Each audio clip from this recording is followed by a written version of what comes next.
What's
up, fuckers? If your name is Carlos, Jose, or Juanito, say adios to abuela and grab your chanclas. It's deportación time, papi.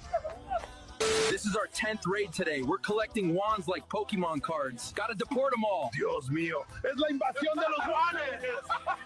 Buenos días, cabrones. Abuela threw a chancla at me, but it's all good. I still took her grandson. Tacos gratis, cabrones. First 50 get a modelo and a one-way ticket to Tijuana. Vamos!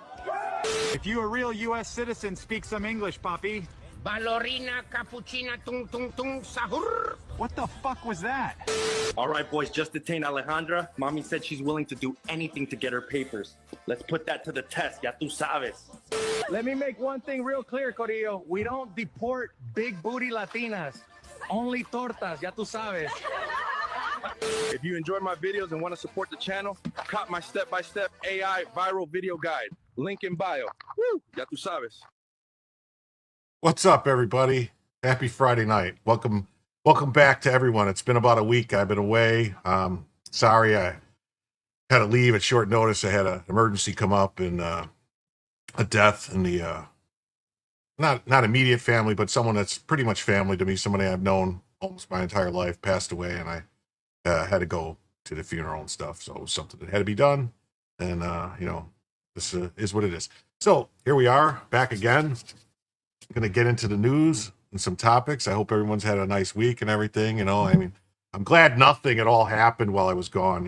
It's not like there was any big news last weekend. It's not like, I don't know, Trump decided to maybe bomb Iran or anything like that. No, nothing like that.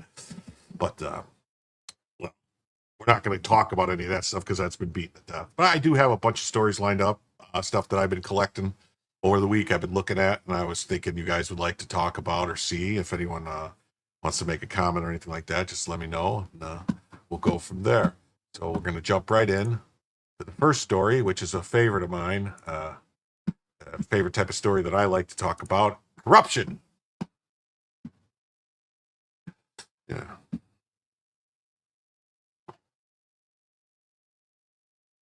Quartering tonight. Who's the quartering? Did I talk about the quartering? I don't think so, Chris. I don't really talk about the drama stuff on YouTube per se. I kind of stay away from it. I try to focus on more news stuff and everything. There's other channels I'll go on and talk about stuff, but I try to stay away from the drama stuff, internet drama stuff. But anyway, here we go. Breaking: former Santa Cruz County Treasurer Elizabeth Gutfar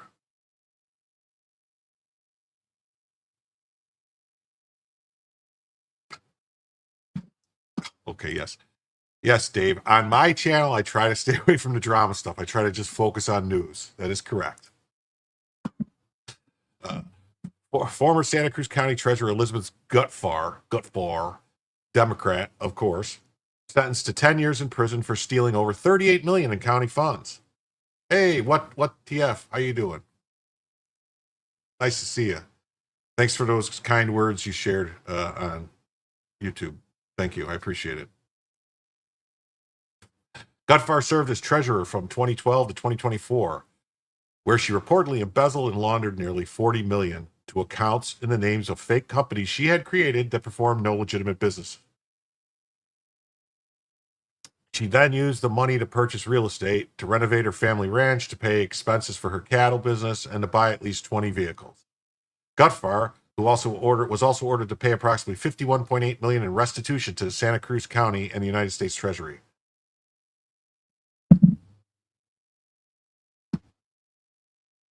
And this is what she looks like in it says 10 years. Okay. And then here's Dodge AI says Elizabeth Gutfar's decade-long $38.7 million theft from one of Arizona's poorest counties isn't just corruption, it's a systemic failure. The fact that she bypassed two-step approval process by hijacking a subordinate's credentials 187 times exposes laughable oversight. Santa Cruz County's lawsuits against the state auditor general proves negligence wasn't isolated. Agencies rubber-stamped her fraud while schools and fire districts bled, recovering $5.9 million up to $51.8 million owed. Pathetic. Real accountability means dismantling the culture that lets bureaucrats treat taxpayers' funds as personal slush funds. Audit every agency.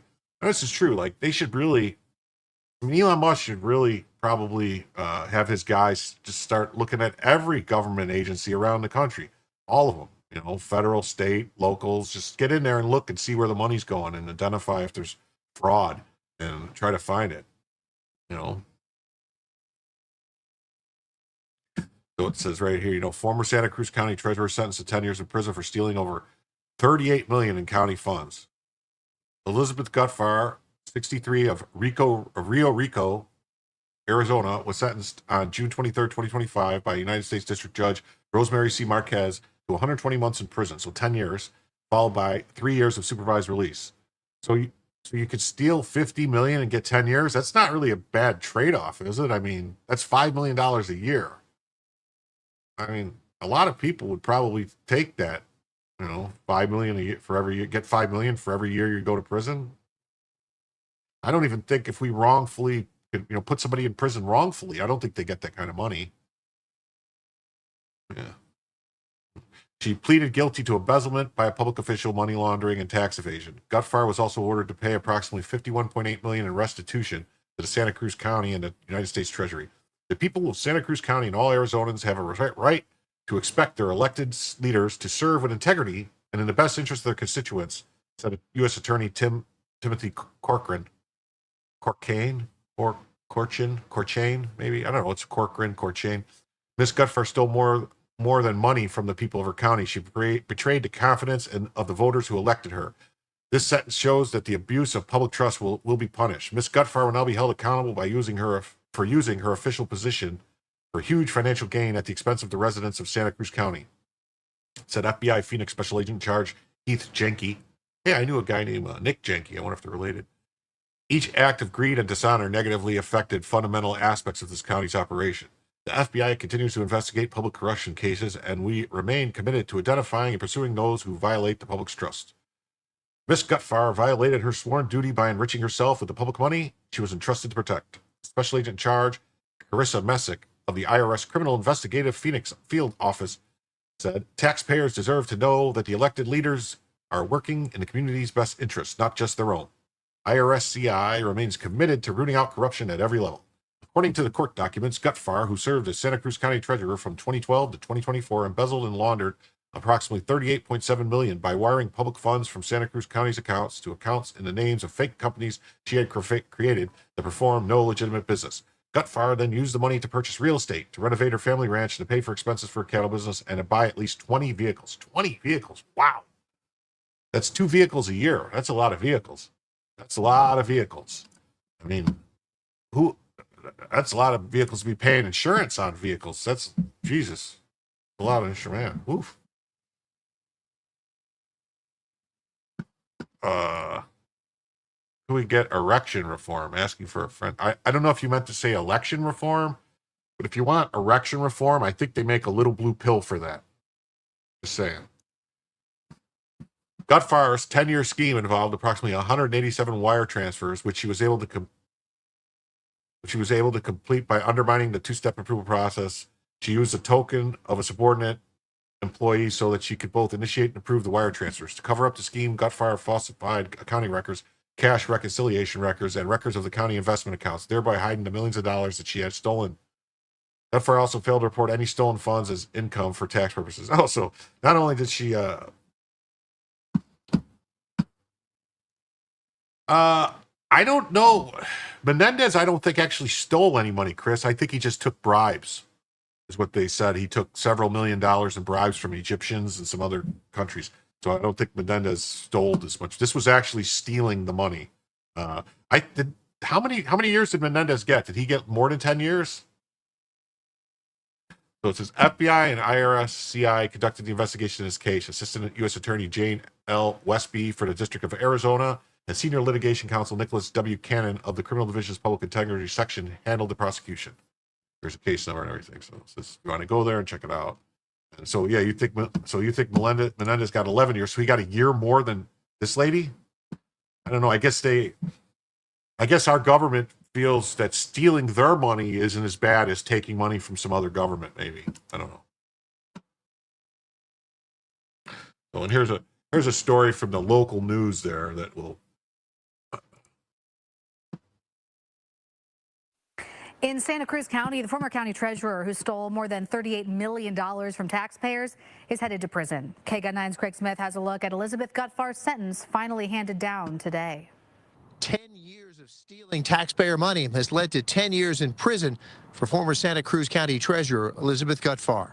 As Elizabeth Gutfar headed to federal court, she knew her attorney and prosecutors had agreed to ask the judge for no more than 6.5 years in prison for stealing more than $38 million in public money. But Judge Rosemary Marquez applied some aggravating factors that kicked the sentence to 10 years to run at the same time as 2 other lesser sentences. Gutfar is in federal custody now. These are pictures of her in November as she pleaded guilty to embezzlement and tax evasion. She looks different than the picture that they showed on this other one. Wait a minute. Oh, maybe that's an old picture. She stayed free at that time, in part to help efforts to sell things bought with stolen money and get that money back to Santa Cruz County. The inventory includes a large ranch with luxurious ranch house. Gutfar and her attorney said she's... Yeah, Dave, I actually was just going to talk about that lady, the Dixon, same type of thing, stole a bunch of money. And if I'm not mistaken, Biden pardoned her or commuted her sentence. She was one of the ones that he let go. The woman that stole all the money from Dixon, Illinois. Yeah, same type of thing there. What are you gonna do? What you gonna do? That was a crazy story, that one. But same type of thing, you know. Truly sorry, but prosecutors pointed out she had plenty of time for a conscience to kick in during 10 years of sending taxpayer money to her personal accounts. People from Santa Cruz County came to Tucson federal court to see what Gutfar's punishment would be.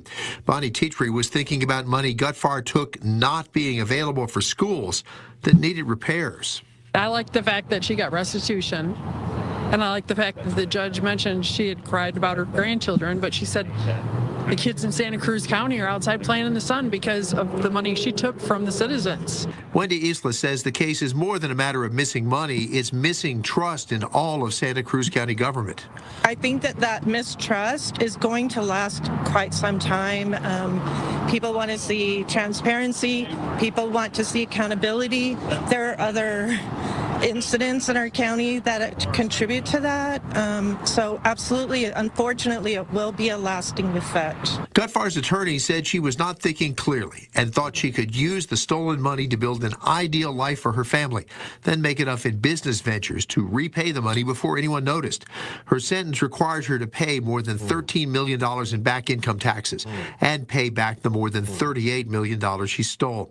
A specialist appointed in a related court case has been working to to recover the money, but so far estimates he might be able to recover only about a third of what Gutfar stole. At Tucson Federal Court, Craig Smith, KGUN 9. That's horrible, right? So yeah, so just basically the same story going over. So she stole all this money. It says here she got to stay free for many months because they wanted her to help sell the stuff. Here we go. Yeah, so she got to stay free for months after convicted. Large ranch. Her own defense attorney, Josh Hamilton, described her crimes as one of the dumbest, ill-conceived, short-sighted, and most audacious crimes in Arizona state history. That's only because she got caught. If she didn't get caught, they would have said it was brilliant. And that Garford did very little to cover up her crimes, but they still went undiscovered for roughly 10 years.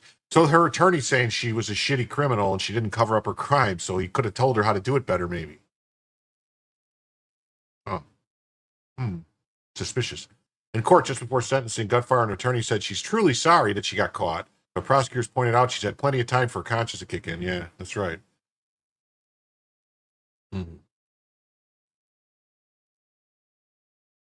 Yeah, the mistrust is going to last quite some time. People want to see transparency. I mean, and I saw a story too a couple days ago about some guys in New York. I think it was two different train stations that they had stolen money and built apartments in the train stations that nobody knew about and they were living in. I mean, we saw all the stuff with Doge. They were discovering billions of dollars that were just going out that nobody had any clue where it was going and no recollection of how it was being spent or what it was for. So this is just to be expected. There's really no other answer for this. We're going to keep on the same topic. Going to keep moving along here. So it says, and here it is: Joe Biden. Story number 2.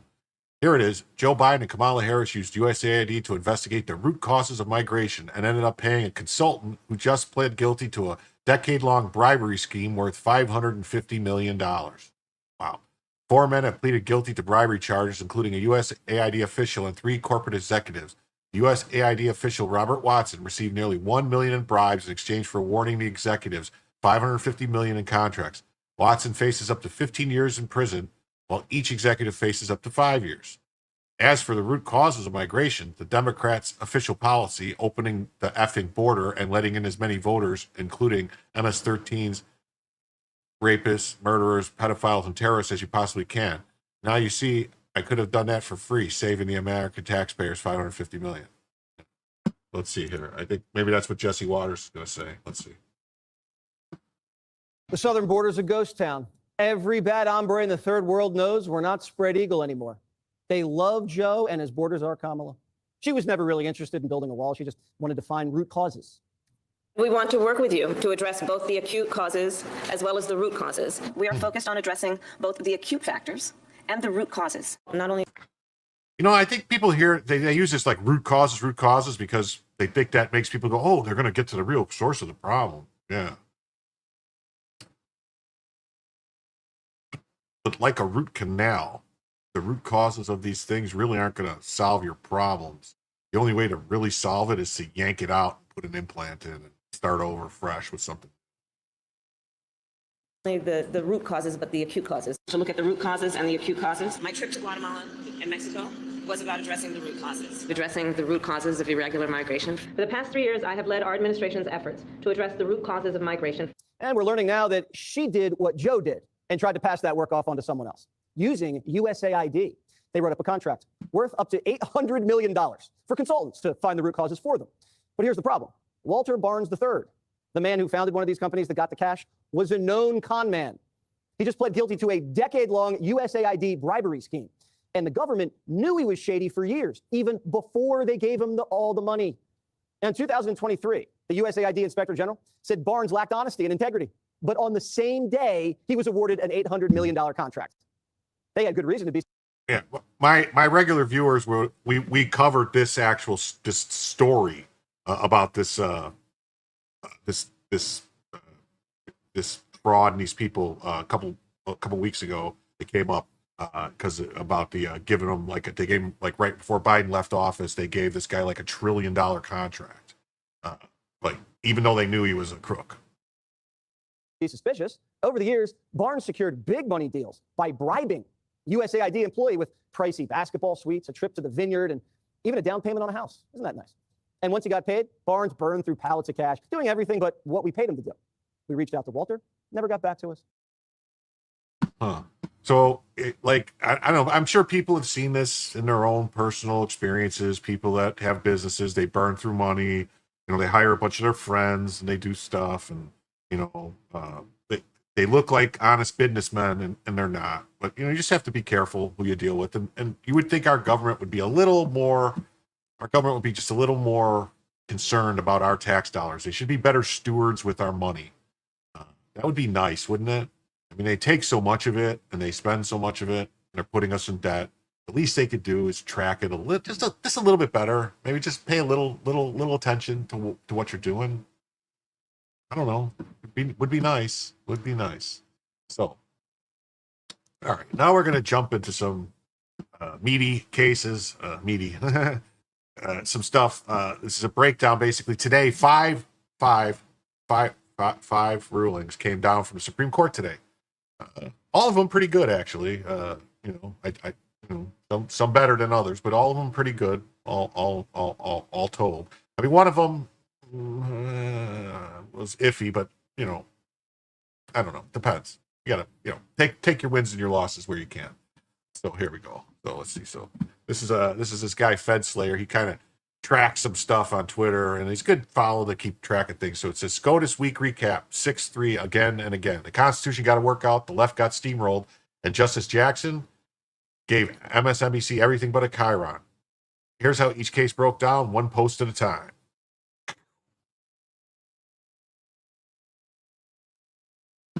Medina versus Planned Parenthood. Issue: can states cut Planned Parenthood from Medicaid? Majority 6-3. Yes, they can. Medicaid law does not guarantee you get to choose every provider. Jackson's dissent claimed it disembowels patients' rights. Barrett, Thomas, Alito, Gorsuch, Kavanaugh, Roberts. States win. Abortion lobby loses. Hooray! Case number 2, Trump v. Casa, nationwide injunctions. This is the one we're going to talk more about this case. We're going to talk about a few of these cases later on. I just wanted to go through and break them, run through this because it kind of gives you just the quick, Cliff's Notes, as they used to call it back when I was in school, for what's going on. Issue 1, can one Obama judge free... Well, see, I don't like... They should say, can one judge freeze national immigration law? They shouldn't say it like that. Oh, where you go? Where's Dave going? Where you going, Dave? You leaving?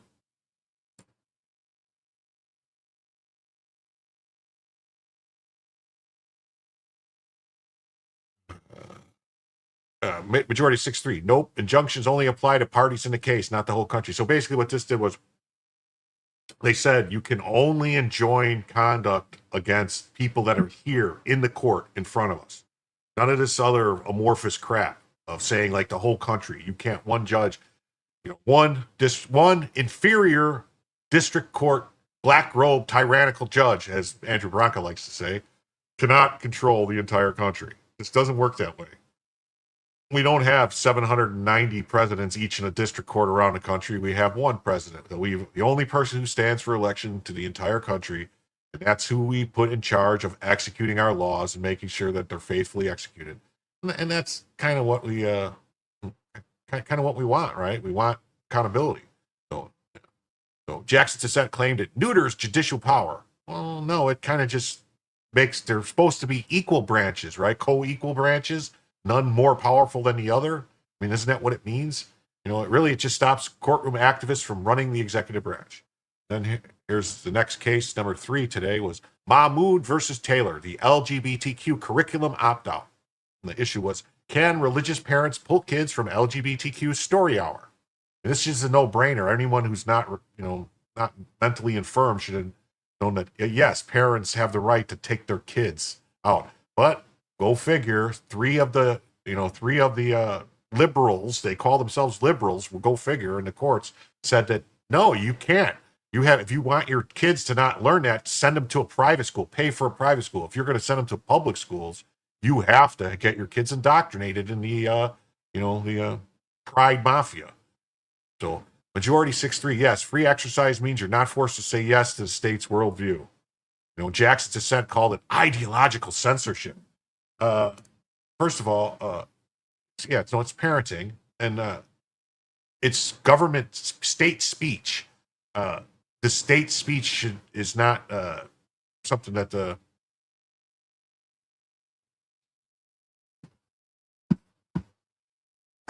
I don't know what this means exactly, SB Farmer. You looking good. You stopped drinking? I just started drinking. What, do you want me to stop?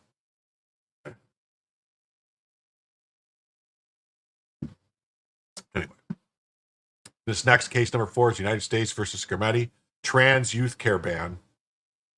Is Tennessee's ban on puberty blockers for minors unconstitutional? No. It's age-based law, not discrimination. You know, Jackson's dissent, you know, called it cruel and bigoted. And, you know, Barrett called it, you know, what it is, constitutional common sense. And then case number 5 was an 8-1. You know, issue, can the FCC charge a phone bill fee to fund broadband for schools? The majority said yes, which I don't agree. You know, like, why would we be charging fees on our broadband so that we can get free broadband? It just seems kind of like, I don't know, very, you know, Alito was the only dissent. It says FCC shouldn't have that power. You know. So it was a 8-1. I can't believe Thomas went along with that. That's weird. And then to wrap up, Barrett joined Thomas in every single ruling. Jackson went full lawfare activist in every dissent. Kagan and Sotomayor followed, but Jackson led the revolt. It wasn't a court session. It was a constitutional showdown, and the Constitution just body slammed the radicals. The end. So that was like, you know, Cliff Notes version of what happened in the Supreme Court this week. All right, and then we're going to jump over to another person who I think you should all get to know, Harmeet Dillon. She is by far, hands down, the all-star best appointment so far in the Department of Justice. She is taking it to the wackadoos. She is fighting and suing. She's suing states over gun rights, telling them they're infringing on people's gun rights, saying it's a violation of civil rights, which it is. But finally, someone in the federal government is actually doing what they're supposed to do by making sure that, you know, when they passed the 13th and 14th Amendments, it said that the states, well, the 14th Amendment, the 13th Amendment was a little different, but saying that the states had to adopt the, you know, putting the Bill of Rights on the states, that they had to, adopt the Bill of Rights, they had to accept the Bill of Rights, they had to guarantee those rights to their citizens of the states. The Second Amendment is number 2, yet it gets shat on all the time by states, and, you know, it's just about time that someone is actually stepping up to the plate, doing some good things. And, you know, let's hear what she says here. She says, you know, my job as a top federal law enforcer in the country is to make sure that every school that receives federal funding is compliant with federal law. So let's hear what she has to say here. And to hear from people we're negotiating with that UVA was unable to certify that it was in compliance with these laws. And so, but to your point, they actually did, I would call it using a series of euphemisms to simply rebrand and repackage the exact same discriminatory programs that are illegal under federal law. And my job as the top federal civil rights law enforcer in the country is to make sure that every school that receives federal funding is compliant with federal law. And to hear from people we're negotiating with that. I mean, that's right. I mean, really, all these schools that are letting boys compete with girls in the schools, they're violating Title VII. There's a law that said that they had to have separate girls' sports because it's nature, man. You know, I'm sorry, I don't want to get into the whole debate, but it is. And so it says right here, I sent a sheath of letters of increasing urgency, simply asking the university to confirm that they were compliant with SFFA. They didn't, they haven't, and to date, they still haven't, almost 3 months after I began writing letters. UVA says, we got rid of DEI, we got rid of diversity, equity, inclusion, and we have something called viewpoint diversity, and it's a panel, but it's not the same thing. You're saying it is the same thing. Well, first of all, they never said that to us. I brought letters with me. I sent a sheaf of letters of increasing urgency, simply asking the university to confirm that they were compliant with Students for Fair Admissions. They didn't. They haven't. And to date, they still haven't. Almost. I just want to point out that, like, you're saying she's one good thing that came out of California. Yeah, she was Ron Coleman's law partner. Like, it was her law firm that Ron Coleman worked at. The Dillon Law Group was Harmeet's law group, and I bet they were partners as far as I know. And Ron does excellent work too. You guys have seen Ron on shows, I'm sure. He's a fabulous First Amendment lawyer. But these are great people, and they don't care what somebody's ideology is. They care about upholding the Constitution, which is the way it's supposed to be. That's actually what the ACLU's job was. That's what the ACLU did back in the 40s and 50s and 60s, even in the 70s. And now the ACLU just only cares about a viewpoint like, are you a liberal? Are you a leftist? Then they'll defend you. If you're not, if it's not a leftist, liberal thing, they want nothing to do with it. They don't care if your rights get trampled on. So. 3 months after I began writing letters to the university, the law school, the medical school, the nursing school, and others. And so that's really troubling. I haven't gotten anything in writing from UVA. Unlike many of the other institutions of higher learning, I've had chancellors come meet me. I've had lawyers come meet me. They've given us reams and reams of documents, not UVA. They just didn't respond at all? They've asked for extensions and extensions and extensions. UVA says.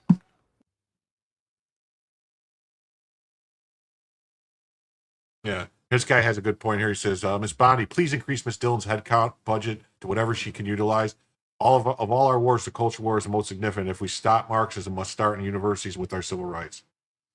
That's right. That's right. So,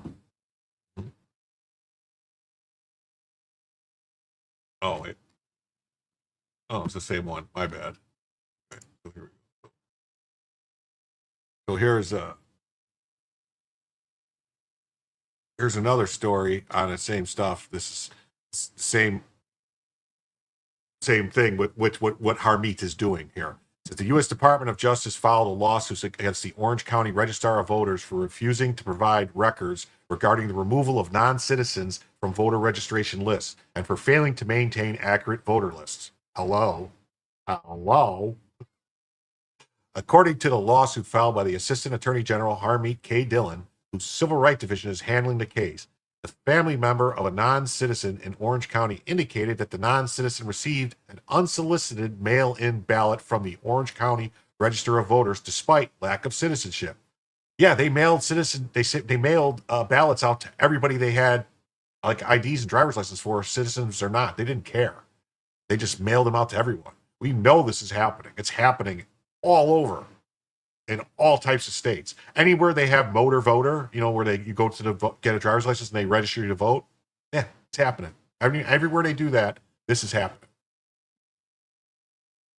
After learning of this, the DOJ requested records showing the number of voter registrations canceled since January 2020 due to failures to satisfy the citizenship requirement and records relevant to each cancellation, including the voting histories associated with the non-citizens. Well, I bet you those people, they don't want to turn that over and they don't want to show that there was non-citizens voting. That would kind of, that might make them look bad. OCR provided some of the requested information, but it redacted personal identifying information such as driver's license and state-assigned voter identification numbers. Okay. Why would they redact driver's license and state voter ID numbers from non-citizens? They should arrest these people for crimes, actually, because what they're actually doing is they're an accessory after the fact. They're covering up a crime. It's not allowed. You cannot do this. You cannot just, we're not going to give you the information, the people who actually broke the law. It doesn't work that way. It just doesn't work that way. Wouldn't work that way for you or me, believe me. But for some reason, Democrats have adopted this, illegal aliens are better than everyone else. They get more due process than everyone else. They get more rights than everyone else. They have more rights than you. They're better than you. They tell you all the time they're better than you. They do the jobs you won't do. They do the things you won't do. They work harder than you. They're better than you. I don't think so. DOJ responded by noting federal law preempts state law because they said California law says we can't give you that information. Don't think so. Yeah, DOJ responded by noting federal law preempts state law. The department said the only records exempt from the 1993 National Voter Registration Act relate to a declination to register to vote or to the identity of a voter registration agency through which any particular voter registered. DOJ filed its lawsuit after OCR informed DOJ it would not provide the unredacted information, citing the 2002 Help America Vote Act that authorizes civil action against jurisdictions to enforce the requirement that voter lists are accurate and current. The complaint does not include the number of records in question, including how many non-citizens may have registered to vote, were removed from the rolls, did vote, and if so, in how many elections. OCR stated it does not comment on pending or ongoing litigation. It shouldn't be litigation. It should actually be people getting arrested. It's a crime. It's not like, oh, okay. This all the stuff they keep trying to play games with stuff and make it civil. They'll sue you. It's civil. It's a crime. Arrest them. In the consolidated city county of San Francisco, non-citizens have been allowed to vote for school board elections since 2016. Oh. Last year, a third of the residents in Santa Ana, a city in Orange County, voted to allow illegal immigrants to vote in all municipal elections in a measure that ultimately did not pass. Oh, what do you know? Well, they're better than you, so they should be able to vote to take your money from you, because that's what they'll do. They'll vote to take money away from you to give it to them. Hey, Ron DeSantis. So that's that story. What do you know? It's a shorter story than I thought it was going to be. No, go here. All right. Going to switch to some Trump news here. It says, breaking, Trump delivers peace in the Congo and a heavy blow to China. While the media was focused on NATO, SCOTUS, New York City, and Iran, Trump just ended a 30-year war in Africa and may have flipped the entire global minerals race on its head. Here's what happened.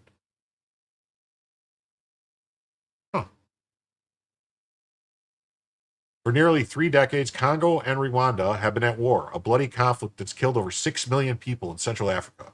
Democrats didn't care. Trump brokered peace.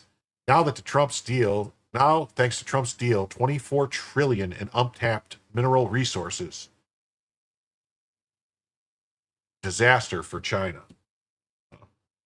Here's Trump saying, I made a deal. It was great. The best deal ever.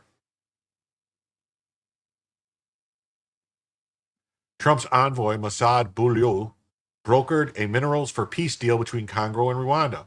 80% of the world's cobalt, tantalum, lithium, key components for electric vehicles, smartphones, missiles, and AI chips. And most of it controlled by China until now. For years, China exploited Congo through sweetheart deals that gave Beijing control over the mines where the Congolese people got nothing. The project was a disaster. Few schools, no hospitals, and lots of corruption. Enter Trump.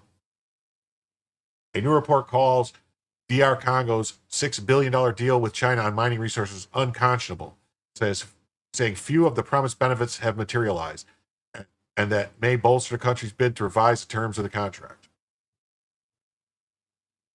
Trump's deal flips the table. Peace between Congo and Rwanda, U.S. access to critical minerals, a massive blow to China's neocolonialism, a big step towards Trump's promise to make America energy dominant, all without a single troop deployment. These mines are disgusting, too, the people working these mines. And so they have kids a lot of times where they need to stop the children working in the mines. This stuff has to stop. This is peacemaking and a geostrategic victory. China controls 80% of Congo's cobalt mines. 68% of China's refined cobalt comes from the Congo. 9 of the world's 10 largest cobalt mines are there. If the U.S. displaces China, the global balance shifts fast. What's even more remarkable, Congolese leaders are publicly praising Trump, even as they condemn China. The rise of Trump has presented us with another alternative in which America wins and China loses. Are you guys tired of winning? Tired of winning? I'm not tired of winning. Oh, JH, okay. I addressed it at the beginning of the stream, JH, a while back. A very close personal friend, a guy I've known my whole life's father passed away, and I've known him my whole life too, and I had to go to the funeral, and it was something you have to do, and you do because care deeply about the people, and it's what you do for basically as close as you could be to somebody without them being a blood relative. Put it that way. I consider them family, even though they're not blood family.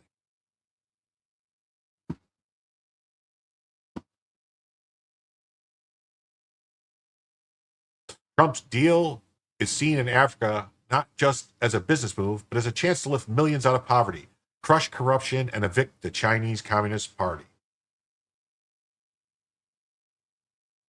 Here's the bigger picture. China saw Congo as locked down. Democrats ignored it for 30 years. Trump achieved peace and secured critical U.S. access to strategic minerals while helping millions. No wars, no lectures, just bold diplomacy that works and that cares.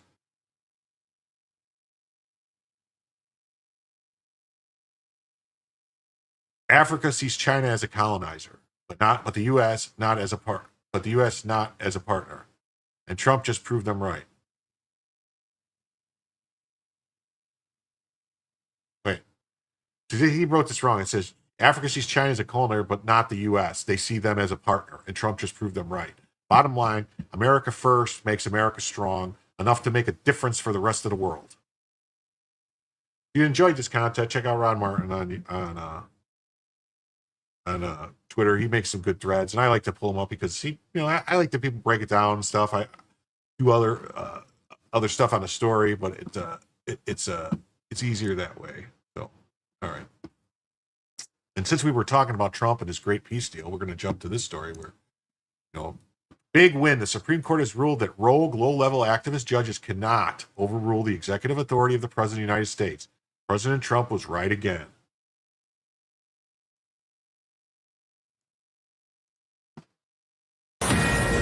Fox News alert, we now have more than one major decision from the U.S. Supreme Court before it ends its term for the summer. The court has ruled 6-3 to limit the use of a nationwide injunction that temporarily had blocked President Trump's executive order ending birthright citizenship.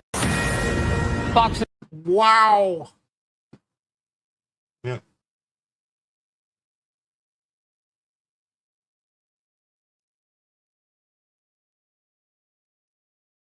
See? President Trump says the administration will now run full steam ahead to fully ban birthright citizenship following the SCOTUS ruling. Okay. They're not going to fully ban birthright citizenship. Anybody born in the U.S. to people legally here in the United States permanently, like a permanent person living here permanently, is a citizen. That's what the 13th and 14th Amendment did. That's what they did. So it had nothing to do with people that were here illegally, people that were here just traveling through, a visitor. That's not what the whole purpose behind the words subject to the jurisdiction thereof means. It means they're not subject to any other jurisdiction. So if they're subject to other jurisdiction, can we send Diddy to be our ambassador? Good freak up. Where are we talking about too? Congo? Maybe.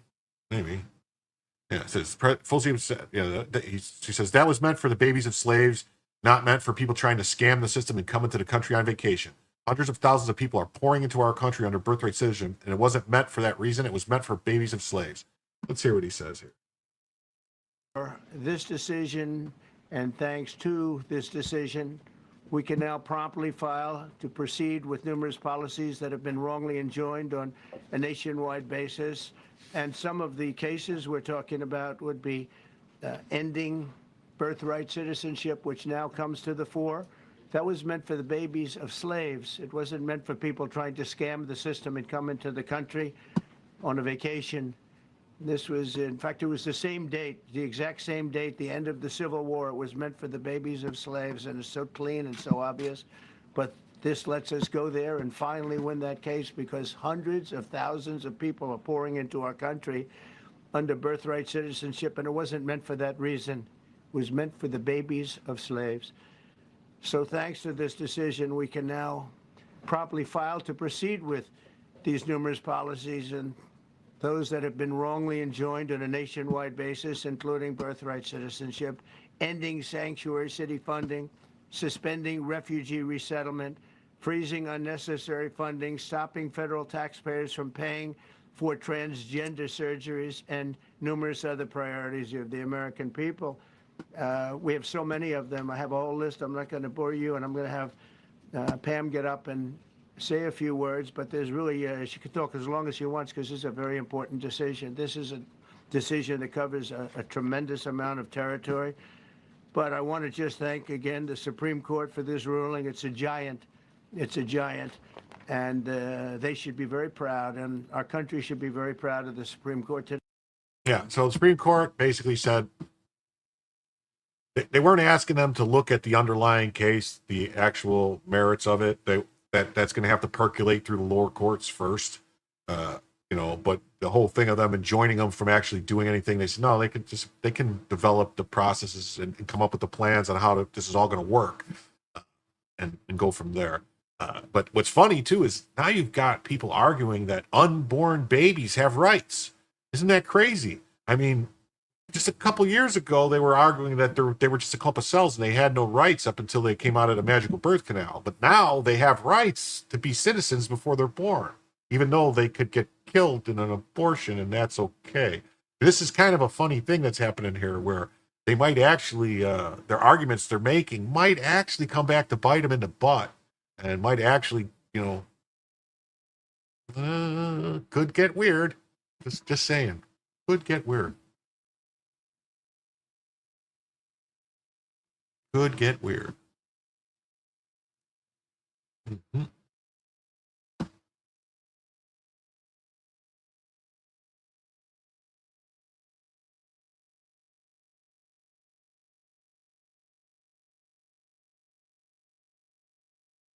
Yeah, see these people talking about moving to other.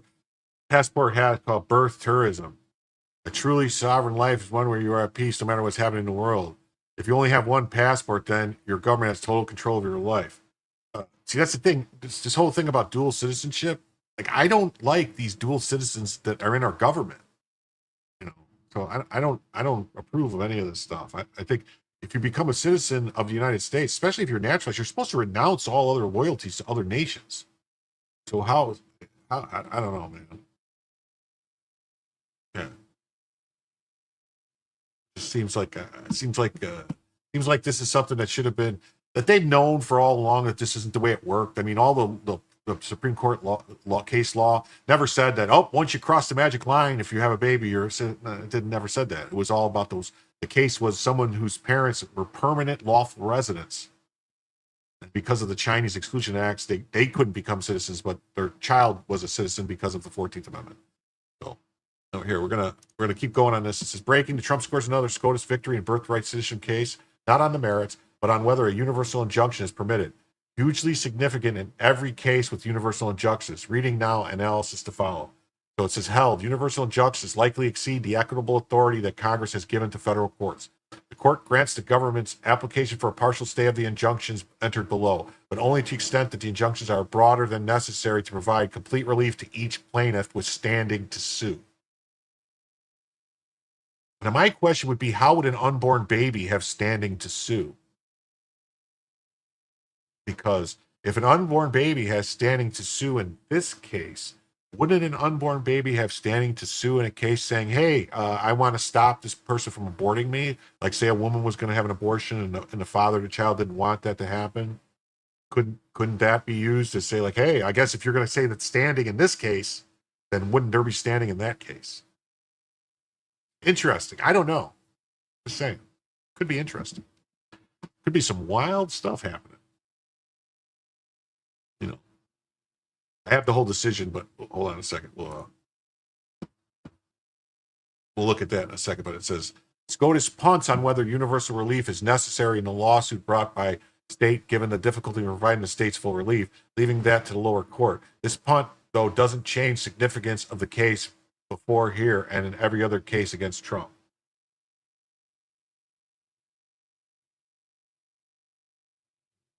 So it's just something about...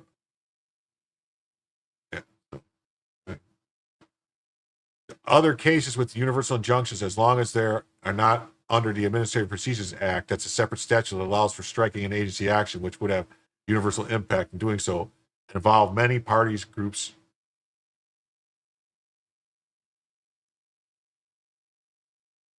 And those involving the state as plaintiffs still don't involve the difficulties posed by a ban on birthright citizenship with people traveling across state lines. That will still check those universal injunctions. But again, that affects that affect APA claims, and there are many bad and improper injunctions entered under that statute. As a side, I'd wager the ender of her service on SCOTUS. I'd wager by the ender of her service on SCOTUS, Justice Jackson will have authored the most concurrences and dissents not joined by anyone. Yeah, she went a little wackadoo on her stuff.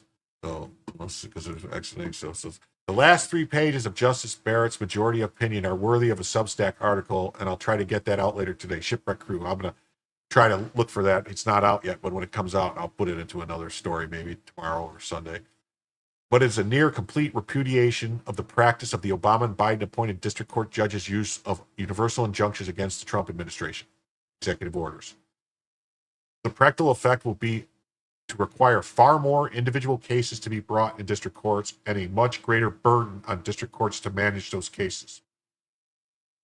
But that requires a much higher butcher's bill in terms of funding such lawfare by liberal interests. Yeah, so now instead of just doing 1 or 2 cases, they're going to have to do 90 to 100 cases. So it's a lot more money they're going to have to spend. They're going to have to do it in every district, and they're going to have to find people that can actually. Mark Elias will be drinking early today, so we're gonna talk a little bit about Justice Jackson's opinion that she authored, or dissent, because it's laughable to say the least. She acts like like she doesn't understand the law, and she's a Supreme Court justice. But what should we expect, since she said she did not know what a woman was, because she wasn't a biologist? Justice Jackson's activist opinion does more damage to Supreme Court civility. For most citizens, the release of the Supreme Court opinion is about as exciting as watching paint dry, particularly in cases dealing with the limits of district courts and issuing universal injunctions. Yet, Friday's Trump v. Casa case included a virtual slugfest between Justice Amy Coney Barrett and Justice Ketanji Brown Jackson.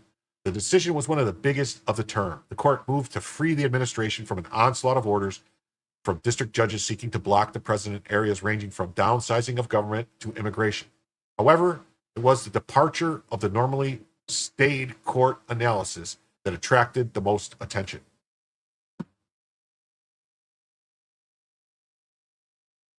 The tenor of Jackson's language shocked not just many court watchers, but her colleagues. It seemed ripped from the signs carried just a couple of weeks early in the No Kings protests.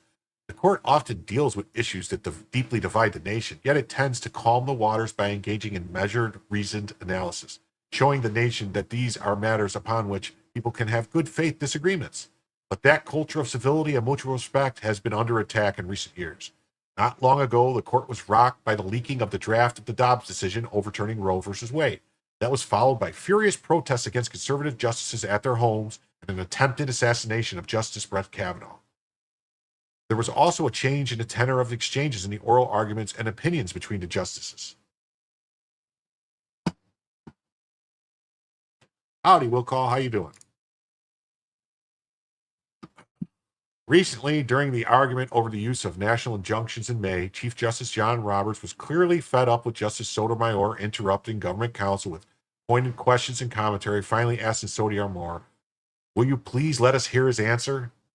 This hyperbole seemed to border on hysteria in the Jackson dissent. The most junior justice effectively accused her colleagues of being toadies for tyranny.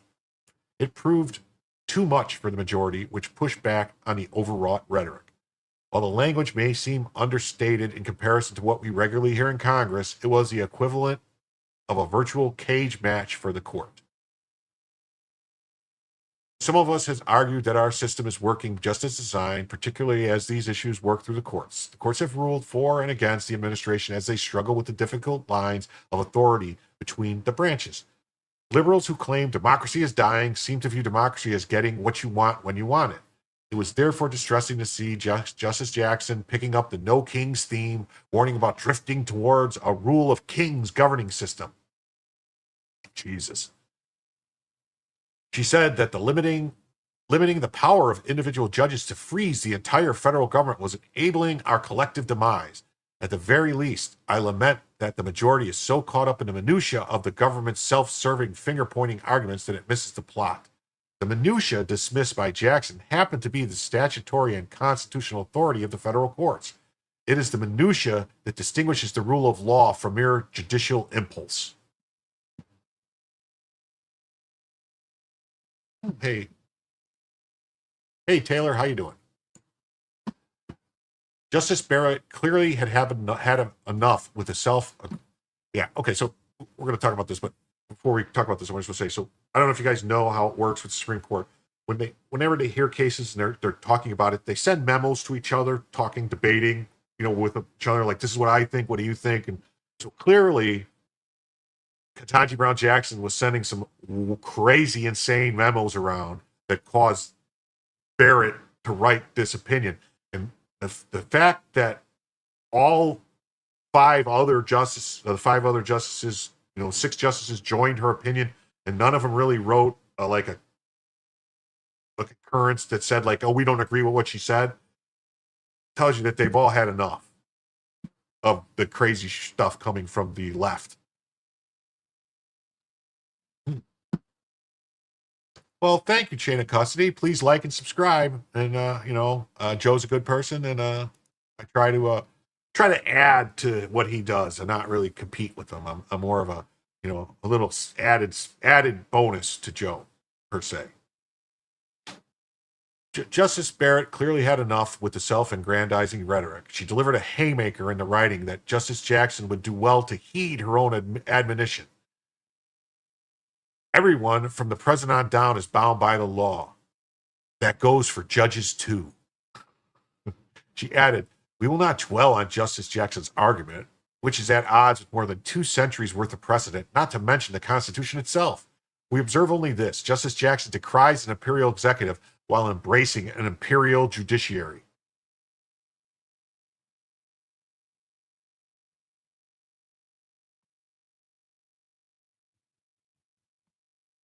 In other words, the danger to democracy is found in judges acting like kings. Barrett explained to her 3 liberal colleagues that when a court concludes the executive branch has acted unlawfully, the answer is not for the court to exceed its power too. The last term has laid bare some of the chilling jurisprudence of Justice Jackson, untethered by statutory or constitutional text that allows the courts to float free from the limits of Article 3.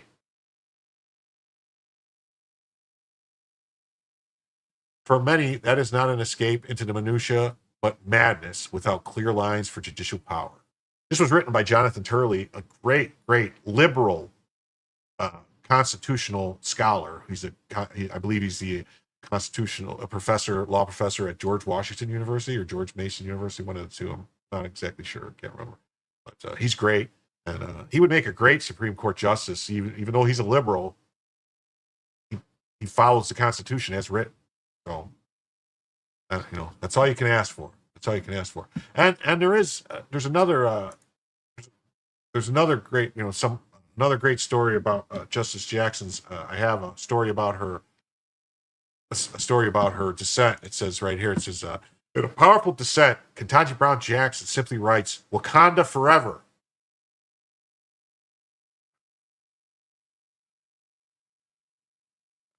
This is parody, obviously. Following the U.S. Supreme Court's latest ruling in favor of President Trump, Justice Ketanji Brown Jackson penned a scathing rebuke in a dissenting opinion where she simply wrote, "Wakanda forever." In a 6-3 ruling, the court limited the ability of federal judges to file nationwide injunctions against executive orders, prompting Justice Jackson to defiantly quote Black Panther. Justice Jackson, with whom Justice Kagan and Justice Simon joined, dissenting, wrote, "Wakanda forever." The dissenting opinion raised eyebrows from the conservative justices, who reportedly expected more from their liberal colleagues to at least have some kind of argument based on legal precedent. It's like they just want to rule against President Trump regardless of the law, said Associate Justice Brett Kavanaugh. But they seemed really proud of her Wakanda forever opinion. Weird. Top legal analysts admitted that they were also perplexed by the dissenting opinion, simply saying it used obscure legalese they could not understand. No one knows what that means, said lawyer Alan Dershowitz. Good thing dissenting opinions don't really matter. I I wasn't all that impressed with Black Panther, to be honest. Oh, they're taking a shot there. I'm sure Alan Dershowitz loved Black Panther, the best movie he ever saw. At Publishing Time, Justice Jackson amended her dissenting opinion to include an exclamation mark so everyone would know how adamant she was. I love the Babylon Bee. I really do. That's funny. Funny. Oh. Okay. So we're going to talk more about some SCOTUS rulings. There's another story here. We're going to go into this. It's from Harvey Dillon. Joe Spice and Joe grilling dinner. Sorry. Just, is what it is. Oh, what do you know? It's been an hour. So at 1 hour, I cut off Facebook and Twitter, X, and tell you guys if you want to come watch, come on over to YouTube or Rumble and check out the show. Participate in the chat, and talk to people, and hang out, make some friends, and learn a little, love a little, be together. So come on by and check it out. I'll see you guys on the next one there, X and Facebook.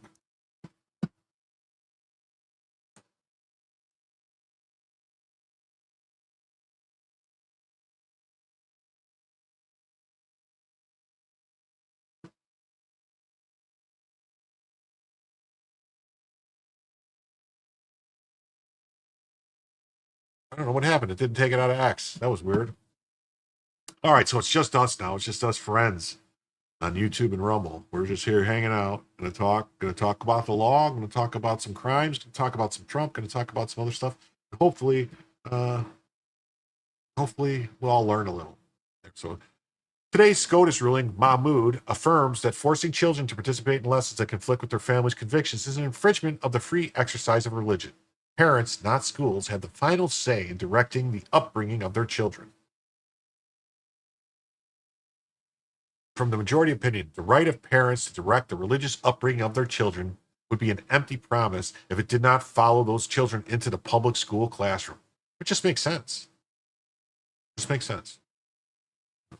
Right here. So, as a result, the right of the parents to direct the religious upbringing of their children would be an empty promise. Yeah, it's right there. We have thus recognized the limits on government's ability to interfere with a student's religious upbringing in a public school setting. That's right. This goes for multiple religions. I mean, they set up prayer rooms in all the public schools for all the Muslims to pray 5 times a day facing east to Mecca because they respect religion. So the least they could do is respect it to say we don't want to learn about the stuff that, that is against our religion. And I wonder I wonder if they would set up prayer rooms for Christians and Catholics and stuff, and for Jews in the schools, since they set it up for Muslims, because they do have prayer rooms for all the Muslims in all the schools, public schools, and rugs and all that. Yeah, they do. Oh yeah, definitely. That would be my advice to everyone. If you have the ability, homeschool your kids. Don't trust the public schools. If you don't have the ability, maybe find some kind of pod, kind of participation group. Different homeschool groups that have co-ops and stuff that you can do. Great work. I would definitely. Hey, Steve, great to see you too, buddy. I'm giving some commentary, so we'll see. Hopefully you like it. Justice Alito goes on to acknowledge that the parents aren't just asking schools to change the books, but to have a choice to opt their children out. It must be emphasized that what the parents seek here is not the right to micromanage the public school curriculum, but rather to have their children opt out of a particular educational requirement that burdens their well-established right to direct the religious upbringing of their children. Yeah, it's simple stuff. Why wouldn't you do that? God forbid they say we're trying to destroy books when they say we don't want these books showing like sex acts from little kids in them and stuff that they have that. But they won't even let people talk about it at school board meetings. But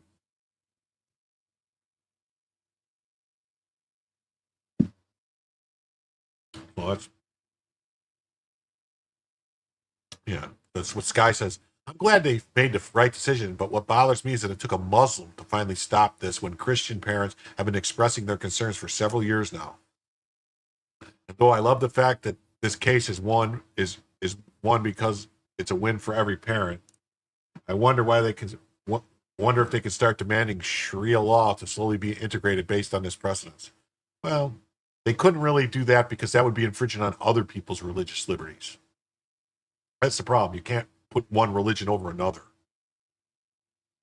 You really can't. This one says, according to the California Department of Education, parents cannot opt their children out of instruction or materials that discuss gender, gender ideology, gender expression, and sexual orientation. Well, they're gonna have to change that now because this case is gonna be precedent. This is the Supreme Court in California. Unless California wants to, here's the ruling, but I'm not, I'm not really like gonna get into all this, but just right here, basically saying, the board introduced a variety of LGBTQ plus inclusive text in the public school curriculum. And so the petitioners sued saying they don't want their kids reading it, don't want to participate in it. They said, no, you have to, which that's indoctrination. That's not education. So sorry. You should be able to opt out of anything. Technically, I would think the schools should be forced to get the students' parents' permission before they teach them any of this stuff. It shouldn't be up to the parents to opt out. It should be up to the parents to say, yes, I'll allow them to learn this crazy crap. So,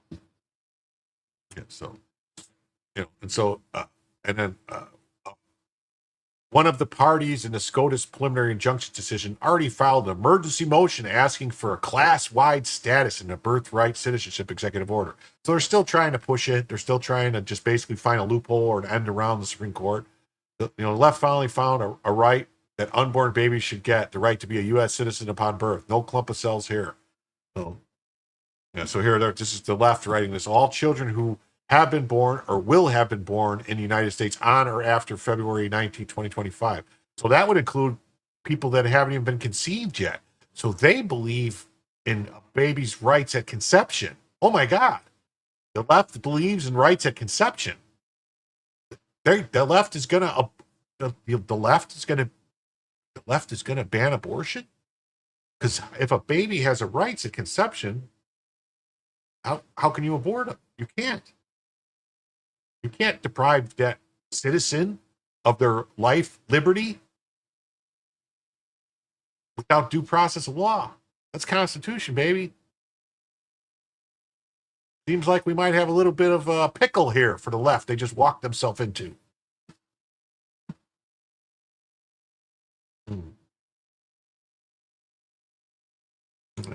Yes, as only persons have rights. Democrats are so stupid they don't realize they just have to admit that babies have the right to live before they have to argue babies have other rights. You're saying that baby is a citizen. You're saying all children who have been born or who will be born after February. So this is children going to be born 20 years from now. Children haven't even been conceived yet. That's interesting. Interesting. All right, we're going to switch gears a little bit. We're going to get into a little immigration business, a little immigration talk. Just a little bit. Hope nobody can get bothered by this, but so. Closed border. Fearing that ICE could use the information from license plate trackers used to catch auto thieves, the Denver City Council voted to stop using the system. Illegal alien car thieves are celebrating the decision. More suicidal empathy. Denver turns off the anti-auto theft system to protect illegal alien criminals. The Denver City Council unanimously voted to discontinue a highly effective auto license plate tracking system used to combat vehicle theft. The decision was not driven by privacy or financial concerns, but by Democrat council members' fears that ICE could use the system's data to deport illegal aliens. Think about that. They're worried that the people stealing cars, criminal illegal aliens stealing cars, might get deported. So they're going to stop trying to stop them from stealing cars because they'd rather them steal cars than them get deported. I guess that's it. Right? Closed border, ICE, baby. Denver City Council ends car theft tracking system to protect illegal immigrants. Denver's decision to scrap license plate tracking system over ICE fears is peak progressive failure. The system recovered 180 stolen cars and aided in 275 arrests, including homicides and heists. But council members chose political theater over public safety. Their unanimous vote proves they'd rather shield criminal illegal aliens than protect citizens from the theft and violence. This isn't empathy, it's surrender. Sanctuary cities prioritize lawlessness while ICE does the hard work of enforcing immigration laws. Local officials refuse to acknowledge when DC steps in to restore order. As seen in LA's National Guard deployment. It's because weak leaders like Denver City Council enable chaos. Public safety dies when ideology trumps reality. There's a point in history when society becomes so pathologically soft and tender that almost, among other things, it sides even with those who harm it, criminals, and does this quite seriously and honestly. This must be from Beyond Good and Evil, Nietzsche. Man, how come nobody's commenting? I don't see nothing commenting in the chat. Come on, comment in the chat, like, subscribe, comment in the chat, throw a comment in, throw some rumble rants, some comments, say hello, keep it going here.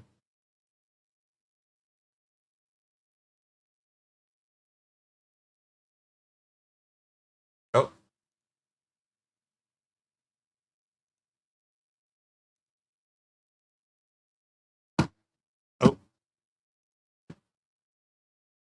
Share screen. So here's the story. It's also from Jonathan Turley. Ice, baby. Denver City Council ends car theft tracking system to protect illegal immigrants.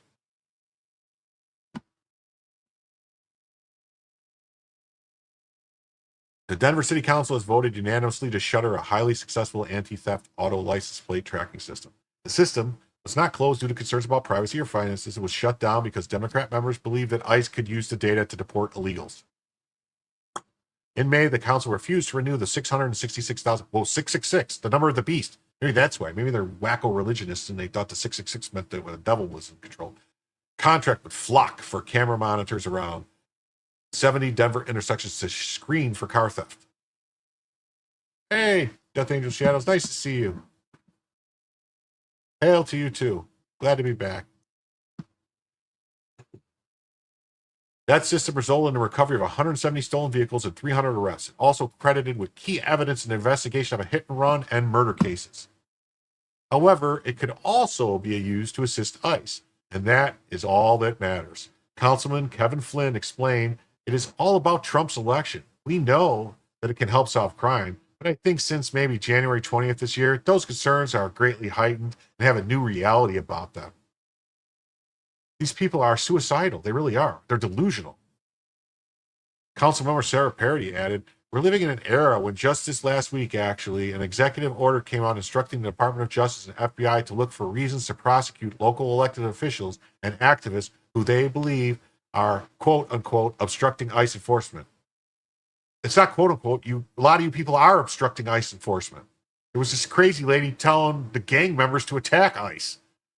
What is wrong with these people?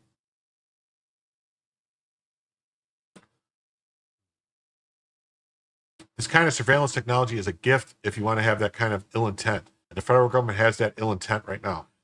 These people are delusional. Ill intent to enforce the law. It's the law. Enforcing the law is not ill intent. All illegals must go. That's it. Go home. Then come back. Come back legally. Self-deport. Get paid $1,000. Use the app. I don't know. Mayor Mike Johnston also stated that they need to halt these arrests because today's environment is much different than when the pilot began in early 2024. And there are new community concerns around surrounding this technology. The police are obviously not happy, but car thieves are thrilled. It seems utterly insane. Keep in mind that this was a unanimous vote of the city council.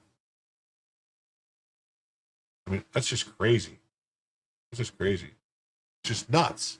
Nuts.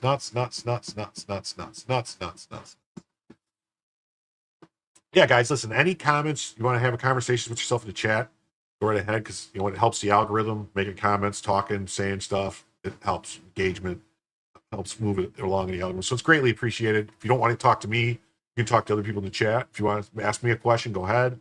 I'll answer if I see it, I'll answer the question. So here we're going to stay on the immigration stuff. So here's somebody that is complaining. It says, welcome to 2025, Trump's New America, June 2025.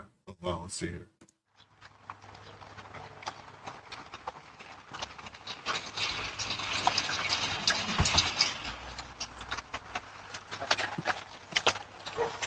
So these are breachers, and those are breaching charges they're putting on the door. So this isn't just some guy they're coming to get that overstayed a visa or that just crossed illegally. This is some cartel shit going on.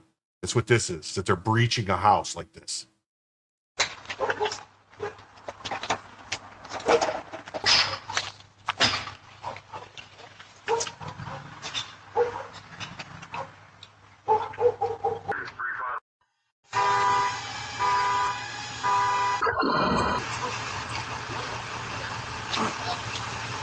God, you see that? How the door just blew off?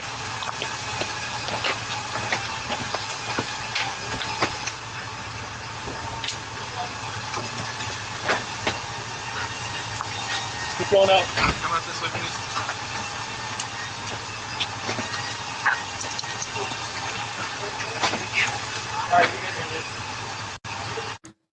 All right. So we're going to talk about who these people were.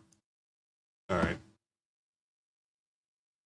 It says, yes, after years of gang members, drug dealers, and human smugglers being protected by the Biden administration and many local Democrat politicians, they are no longer protected. Human traffickers forcing young girls into sex work are a priority. Sorry if this bothers you. Right here, see. CBP executed a federal search warrant today at a human smuggling hub in Los Angeles tied to the national security threats. 2 individuals were arrested during the operation, which was led by CBP's Special Response Team with support from Border Patrol tactical units.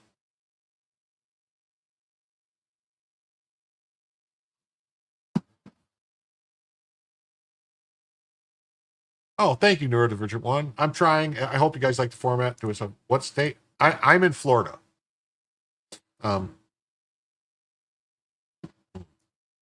Talking to Jim is like that weird uncle your parents make you be polite to. Well,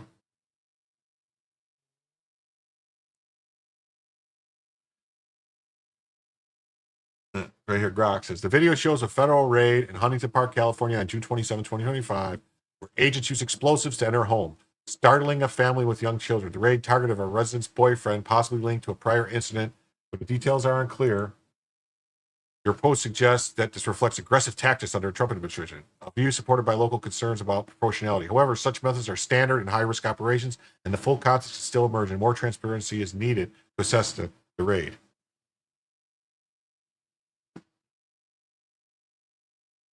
Oh, there we go. So there's a home in Los Angeles was just raided by Border Patrol, which 9 people were arrested. The house is no longer being used as a hub for Iranian human trafficking ring.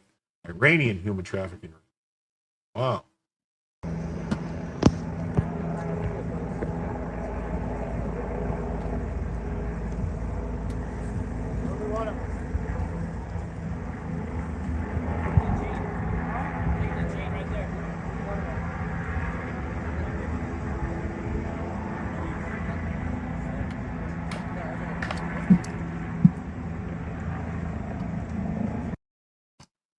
Trumpinator, they did way more to the January 6th protesters. They did this in pre-dawn raids where they just blew the doors off of houses that there was, people that they were trespassers, basically. They were on an unguided tour, the vast majority of them. There was a small few that were violent, that assaulted people, and those people were punished. They spent time in jail. Most of them spent multiple years in prison. But the vast majority of the 1,500 people that got locked up, probably 1,460 people out of the 1,500, did nothing more than just walk through the ropes and do nothing wrong. And they were all treated way worse than this.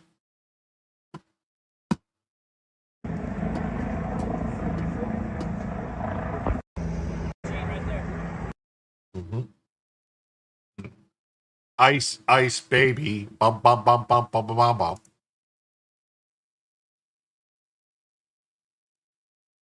I agree.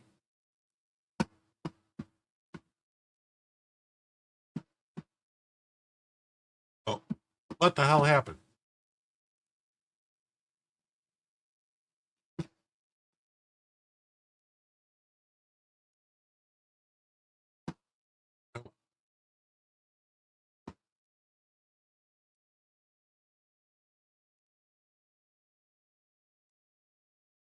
Hold on.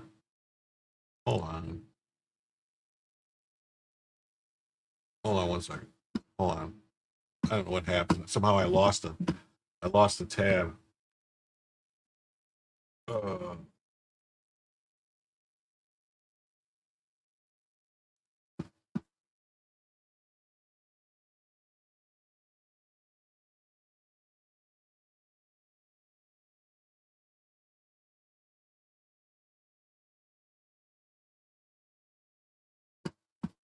Did I lose a tab? Oh, no, I didn't. Oh, I'm sorry. No, I didn't lose a tab. My bad. I had some messed up stuff here. So let's see. So, all right. So, still on Border Patrol. This is a reporter mentioned that there are 0 crossings at the border, and a camera and a screen Trump 2028 in the briefing room. Trump, who's that guy? I like it. Thank you so much, President Trump. Illegal crossings in the border are 0 now. 0. Does everyone hear that? 0. Trump 2028. Do you intend, President Trump? Who's that guy?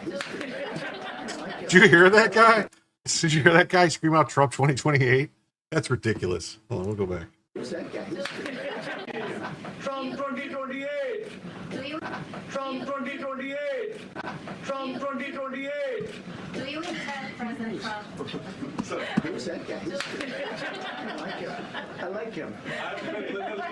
He's working the cameras. With this new reality, President Trump, in the border, do you intend to engage personally with leaders from South America, not only Central America, Sure. in order to I do tackle that this, anyway. this situation in I a do that regional anyway. way? And if you have a perspective of meeting some presidents from South America, as Brazil, for example. Well, you see, as an example, not South America, but NATO over the weekend. Yeah.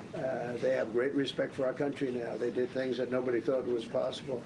They took funding from 2% to 5%. Nobody thought they'd ever pay the 2%, and now they're paying the 5%. It's over $1 trillion more a year. Think of that, $1 trillion. Yeah, it's crazy. For all 40 years, we couldn't get anybody to pay the money to NATO. We were basically paying everything, and now all these countries are deciding that they need to maybe pay their way and actually spend the money on their defense. I wonder how it's going to affect their social services, because that's how they were able to afford all their socialist stuff, all their health care and all this stuff, was because they didn't spend money on defense. They were spending it all on that. So I'm wondering how it's going to work. Yeah, we're going to get what the F? We're going to get into that. It's a little later. That's why I thought I lost the tab, but it's back a little bit more. So it's coming. So let's Trump talking about that border crossings are at 0. Nobody's coming across. Nobody's coming across. All right. We're going to jump to a little bit more fraud stuff, and then we'll get back into the Iranian stuff. So here, it turns out when you crack down on fraud, waste, and abuse, that there are measurable savings. The Social Security Administration recorded the biggest drop in Social Security payments in history. The news that Big Balls is now working at the Social Security Administration should only help continue this positive trend. Great work. You see right here, the money that just dropped. Going up, and then boom, down. We're going to pull a story up from Zero Hedge, cover a bit. Doge sparks biggest plunge in Social Security handouts ever. Fed's favorite inflation indicator ticked higher in May.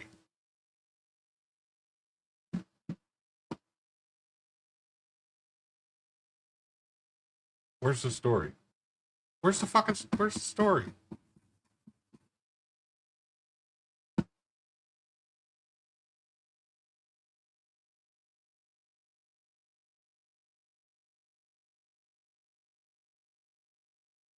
Okay, I don't see the story. Where's the story? It's just charts and graphs. I don't know. I guess it's just charts and graphs. This doesn't make any sense. So I guess this is it, just the charts and graphs. So I don't know. Huh. I thought there was an actual story to read. My bad. My bad. All right. So here, this is where I had these in the wrong order. This should have came next after that last Iranian one. This one, the easiest Iranian who came here illegally are the ones that Biden gave parole to. The challenge will be finding the ones who crossed the border without being caught. DHS arrested 11 illegal Iranians over the weekend. Time to self-deport people. Get out now. So here.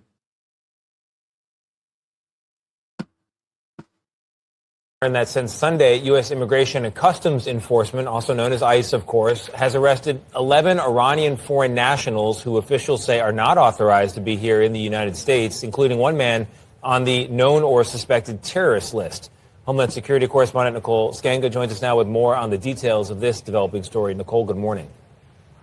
Good morning, Tony. The Department of Homeland Security says Yusuf Meridano had been living in the United States illegally for nearly 8 years since U.S. officials determined he lied on a visa application on Sunday, just 4 months after the Iranian foreign national was added to the U.S.'s known or suspected terrorist list. He was arrested in central Mississippi. He's now in ICE custody pending removal proceedings, and he's not alone. Over the past 48 hours, ICE officials have arrested 11 Iranian nationals spanning 8 states nationwide. Among them, 5 possessed previous criminal convictions, their crimes ranging from grand larceny to drug and firearm possessions. Anyone convicted of a crime or anything like this, they're not supposed to be eligible for any type of parole from the Biden administration. That's not supposed to work that way. They shouldn't have been allowed to stay. This was gross miscarriage of justice, misappropriation of our government funds. People should go to jail. Like Mayorkas should go to jail for this. This is not stuff that's supposed to happen.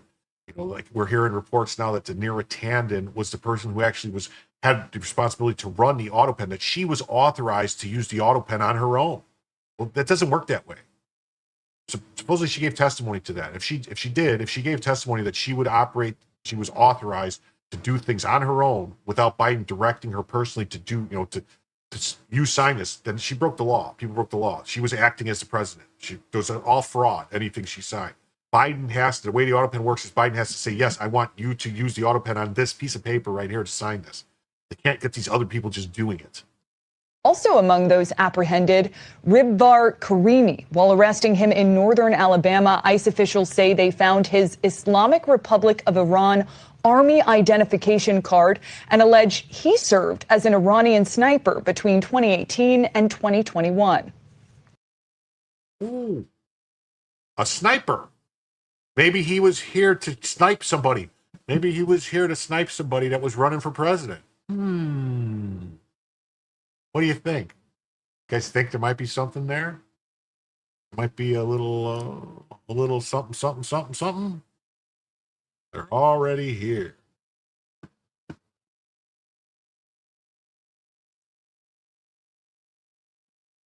Already here. ICE arrests 11 Iranian nationals in 48 hours amid sleeper cell concerns.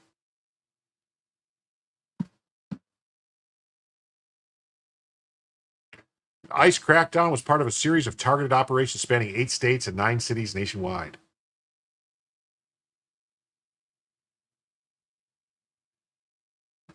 Among those arrested by U.S. Immigration and Customs Enforcement since Sunday, June 22nd, is Mera Maki Salah at his home near St. Paul, Minnesota.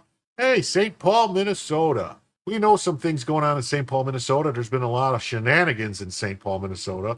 There's a famous radio guy named Aaron Imholt who just went to jail in St. Paul, Minnesota. The Steel Toe Morning Show. You guys familiar? We won't get into that because I stay away from all that crazy retardation. Salah is a former member of the Islamic Revolutionary Guard Corps, the IRGC. Whoa. An elite branch of the Iran's armed forces. They said that the detainee had admitted connections to Hezbollah, a U.S. designated foreign terrorist organization backed by Iran. Yeah, I wonder, right? I wonder if maybe these guys were hanging out with rackets and steel toe.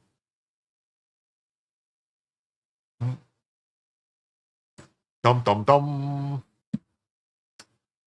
ICE said that 5 of those arrested possessed previous criminal convictions ranging from grand larceny to drug and firearm possession. The Department of Homeland Security says Yusuf Meridano had been living in America illegally for nearly 8 years. I mean, how does somebody? I mean, you guys got to really wonder, how can somebody live in the U.S.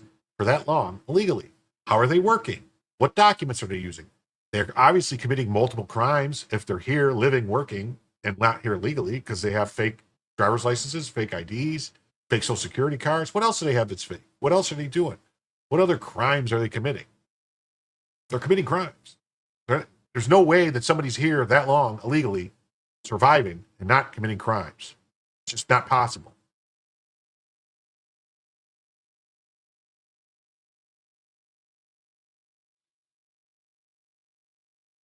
Roughly 4 months after the Iranian foreign national was added to the U.S. known or suspected terrorist list in February, he was apprehended by federal agents in Sunday in central Mississippi, just outside of Jackson.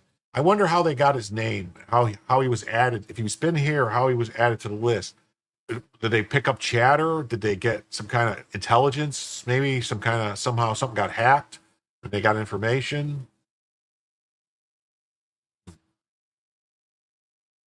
Officials have not linked these arrests to any specific terrorism plot, and the Department of Homeland Security has stated that there is no current credible threats to the U.S. homeland. Do you guys believe that? No current credible threats? I mean, they just got a sleeper cell, basically, of Iranian dudes that have been here in the country and operating. One of them was a sniper in the Iranian Revolutionary Guard. But yet there's no threats.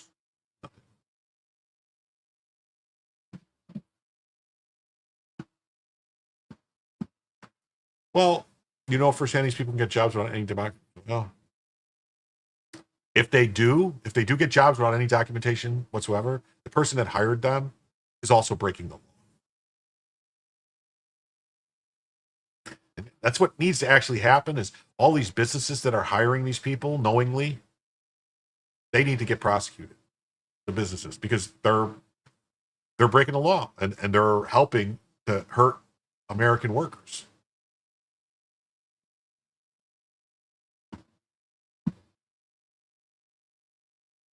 But all the 11 Iranians have been charged or accused of crimes beyond civil immigration violations, according to ICE officials, who say the arrested men represent a threat to public safety.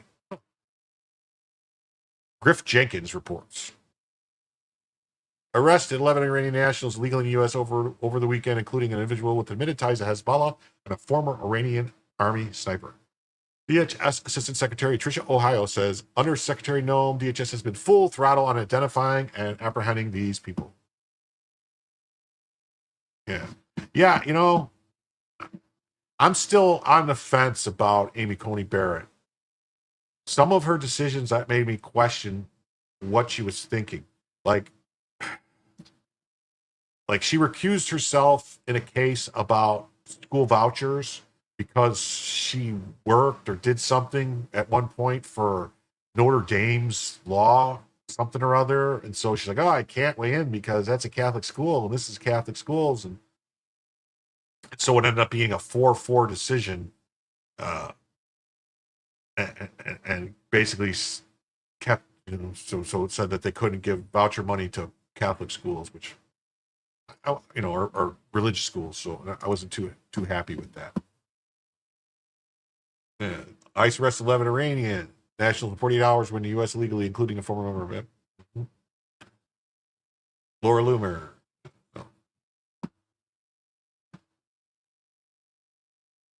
So here's the story.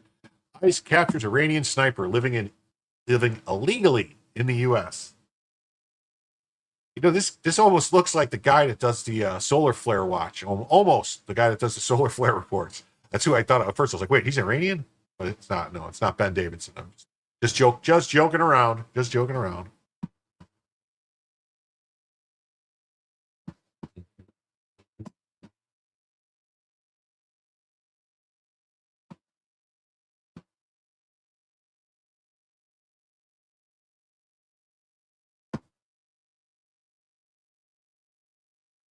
It says right here, U.S. Custom Enforcement has detained 11 Iranian nationals, one of whom was a sharpshooter in the country's elite army unit. Oh, is this a story about... Oh, never mind. I thought it was something about... The arrest of Kibvad Kalimi, who served 4 years in the Iranian army before obtaining a visa to enter the United States, comes after Iran threatened retaliation for bombs fired by Israel and the United States on 3 of its nuclear enrichment sites. Why? Wait. How did he get a visa? IRGC is a terrorist organization. They're listed. We sanctioned all their leaders and everybody, and anybody who was a member should not have been eligible for a visa. This doesn't make any sense. Although President Donald Trump has declared a ceasefire between the two nations, U.S. anti-terrorism officials are on high alert for the prospect that an Iranian sleeper cell actor may perpetrate a domestic act of terrorism. Well,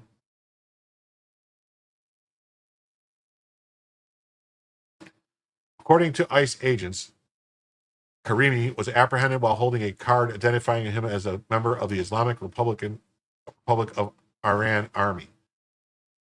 Under Secretary Noam has been full throttle on identifying and arresting known or suspected terrorists and violent extremists that illegally entered this country, came in through Biden's fraudulent parole programs or otherwise, said DHS Assistant Secretary Tricia McLaughlin.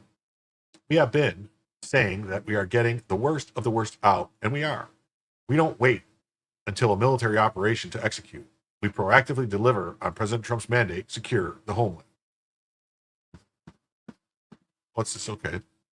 He proposes jail time for hiring illegals. 1 day, 1 week, 1 month, 1 year per illegal, per offense. Hire 5 illegals, get busted, serve 5 days, first offense, next 5 weeks, next 5 months, next 5 years. Yeah, something. There's supposed to be huge fines, like huge fines for it. Like, I think it's like huge fines for every day they worked. According to ICE agents, Karimi was apprehended while okay. Yep. So we arrested Kibvar Karimi for an immigration violation on June 22nd. He reportedly served as an Iranian army sniper. He had an Islamic Republic of Iran army identification card in his possession when we arrested him. Well, that's ridiculous. According to the U.S. Department of Homeland Security, Karimi was detained in Locust, Alabama, while on a K-1 visa, which is issued to foreigners who want to marry a U.S. citizen.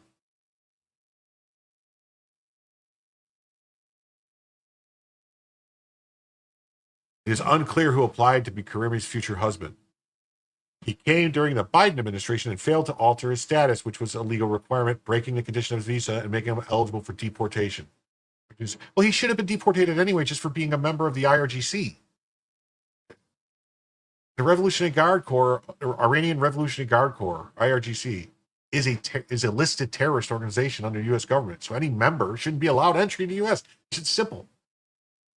So some guy that was in Hamas going to just come into the country on a visa and go, "Oh, I want to marry a U.S. citizen." We're like, "Come on in." Well, I mean, maybe. I mean, look, we let that what's his face, the guy, not Kilmar Abreu Garcia, the other one, but Khalid, whatever his name is, the guy that the Hamas guy who came on a student visa and then somehow within 11 months had a green card after coming on a student visa, which is virtually doesn't happen. It takes years to get a green card. Somehow he got one and then was protesting and still protesting and doing behind all the protests in Colombia and everything.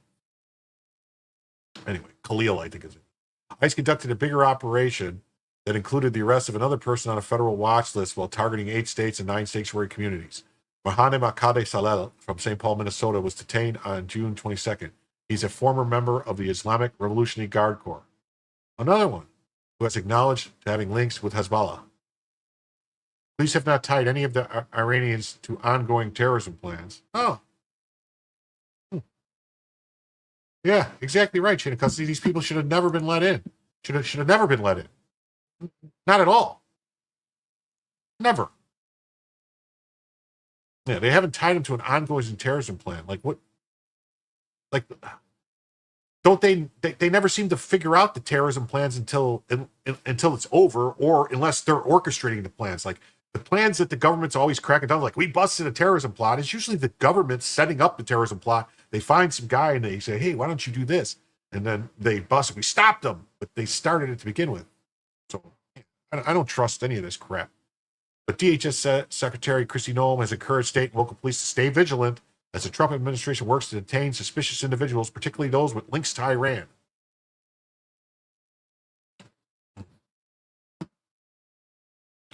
Just 1 day before the 11 arrests, Congresswoman Anna Paulina Luna, Republican from Florida, reported that Florida officials apprehended a boatload of Iranian nationals attempting to dock at her state's beach. What?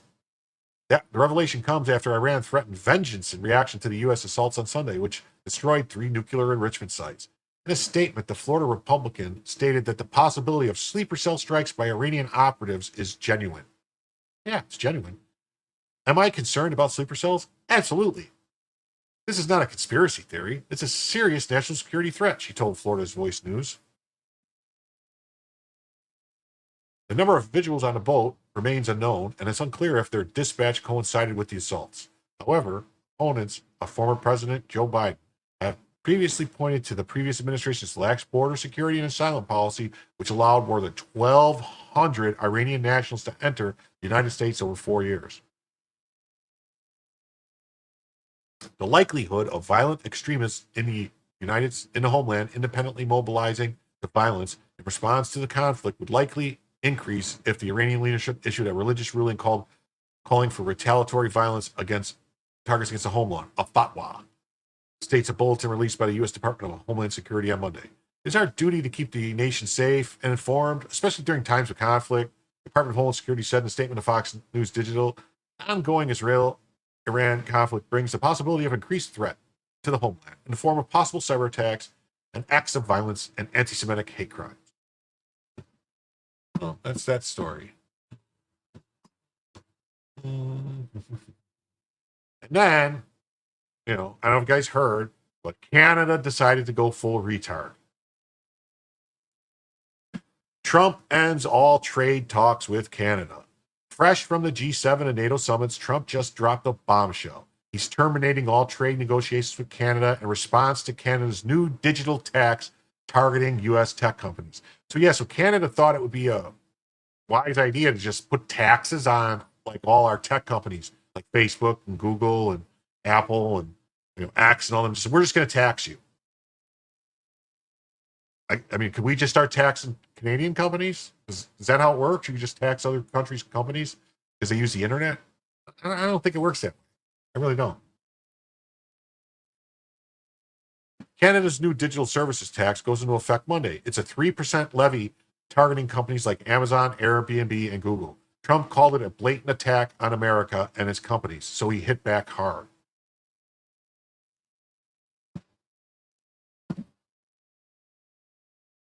Trump posted on Truth Social, "We are hereby terminating all discussions on trade with Canada. We will let Canada know the tariff they will be paying within the next 7-day period." Ouch, Canada. We have just been informed that Canada, a very difficult country to trade with, including the fact that they have charged our farmers as much as 400% tariffs for years on dairy products, has just announced they are putting a digital services tax on our American technology companies, which is a direct and blatant attack on our country. They are obviously copying the European Union, which has done the same thing and is currently under discussions with us.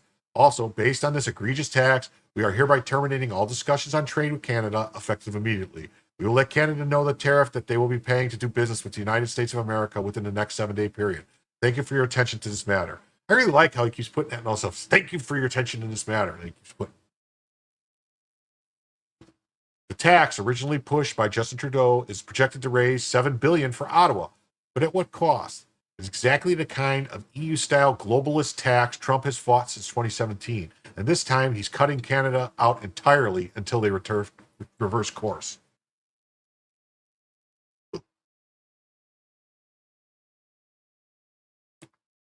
This isn't just about big tech. Trump also brought up Canada's 250% to 400% dairy tariffs and ongoing USMCA violations, saying Canada protectionism is hurting U.S. farmers. Yeah, like we did that whole USMCA trade deal that was supposed to be like fair trade, and Canada just ignores it and violates it. We're just supposed to look the other way. Why? Because they're polite? I don't think so. The Business Council of Canada issued a rare rebuke of Trudeau Carney. We warned this DST would endanger our relationship with our top trading partner. They are now begging Ottawa to reverse course.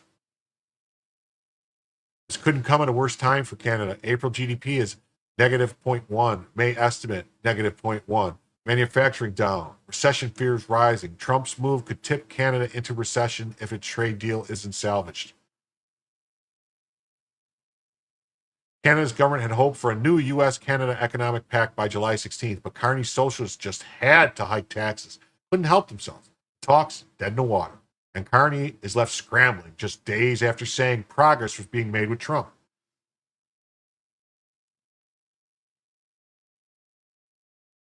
Trump is giving Canada 7 days to reverse course or face new tariffs. He's backing off this about like he did Iran, Taco, more like FAFO.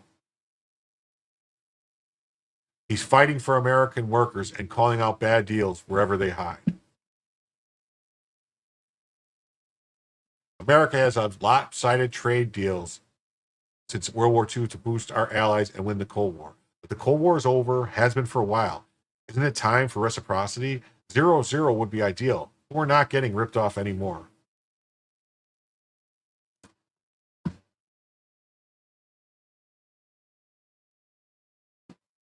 The free traders case for Trump's reciprocal tariffs. This guy wrote this in April. It's a good story. I'm just going to briefly go over it for a second. It says today is Trump's much heralded Liberation Day. He may do more for free trade than others before him. You know, and this just shows what this is the tariffs that these countries had on our goods. You look like 212% Canada, Japan had 154, India had 150, EU has 134%. 125% India, Canada, this other one's meat, wine, all these different things. I mean, if they want free trade, it has to be free trade. We can't be the only ones saying we're not going to charge any tariffs while other people tariff our products. That's it. If they're going to tariff our stuff, we tariff their stuff. That's just the way it works. Sorry. That's it. That's all she wrote. That's all there is to it. So there's that one. All right. We're going to jump into this story real quick here. So a date. This is partly to blame because, they didn't do shit to Comey when he did this. And so now they're having other people do it. Now they're going after him. They need to go after Comey for it too. He doesn't get a pass just because he used to be the head of the FBI. A dangerous copycat fueled by reckless rhetoric from former officials threatened those protecting our country. Political violence has no place here. Proud of our FBI Tampa and thankful to our Florida partners for acting fast to deliver justice. Florida man indicted for 86 posts threatening to kill Alina Habba.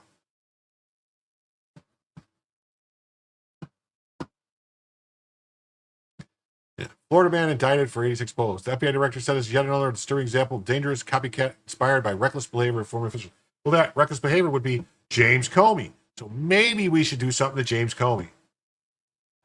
Okay, this story, it's sparking a wave of anger. James Comey, our former FBI director, posted on Instagram something that many are interpreting as a call for violence on the president. Look at this. The caption reads, "Cool shell formation on my beach walk."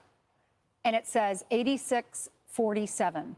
So this is what the former director is saying in response to this. It literally makes no sense, but here it is.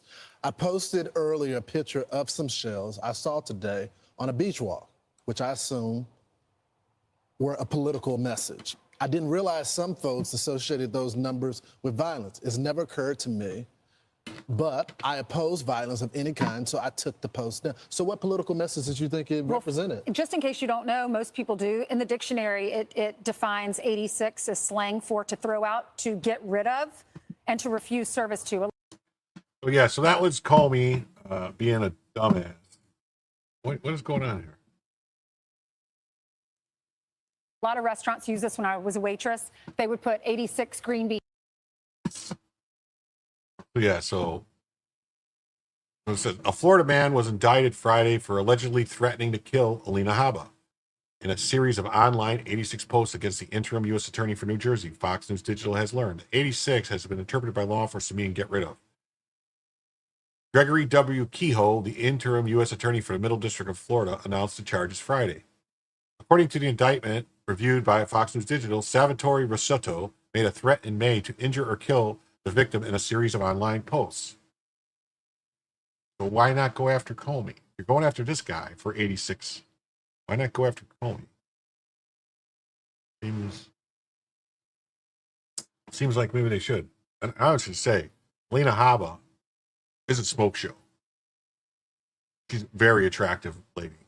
Very attractive. Unfortunately, she's married for us. Good for her, bad for us. Fox News Digital has learned that the victim referred to in the indictment is Haba, interim U.S. attorney for the New Jersey who previously served as counselor to President Donald Trump. Victim is a C word, Rizzuto posted 86.B. He also allegedly posted a slow, painful death for a victim, 86.C word. Rizzuto also allegedly posted eliminate blank victim, 86 traitor, death penalty for all traitors. Rizzuto was charged with transmission of an interstate threat to injure or retaliate against a federal law enforcement official by threat. This is yet another disturbing example of dangerous copycat inspired by the reckless behavior of former officials, targeting those who serve our country and threatening the very fine people working to keep America safe. FBI Director Kash Patel told Fox News Digital, our FBI will not tolerate political violence in any form. We sure tolerated it with Comey. Go after Comey. I'm grateful to our law enforcement partners in Florida for the swift action and steadfast commitment to justice.